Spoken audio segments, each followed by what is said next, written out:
Kedelai yang menjadi salah satu bahan pokok makanan di Bali akhir-akhir ini mengalami penurunan distribusi dikarenakan mayoritas kedelai didapatkan melalui impor.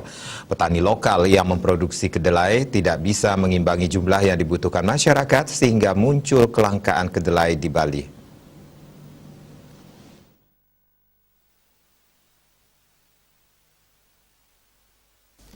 Secara keseluruhan produksi kedelai masih mengandalkan impor, walaupun dari segi kualitas kedelai lokal memiliki higienitas lebih tinggi dibandingkan kedelai impor. Namun tampilan kedelai lokal masih kalah dengan kedelai impor sehingga menimbulkan keraguan pembeli. Edukasi berkala telah dilakukan pihak Dinas Pertanian kepada masyarakat terkait kualitas kedelai lokal dengan diadakan pembinaan dan bantuan obat. Namun upaya tersebut harus didukung oleh kesadaran masyarakat untuk membeli hasil tani lokal. Kabid Tanaman Pangan dan Hortikultura Bali mengatakan, petani melakukan produksi berdasarkan kebutuhan pasar, jadi petani lebih memilih bertani produk yang menguntungkan saja untuk menghindari kerugian. Tahun 2020, produksi kedelai kita mencapai 1.858 ton ya.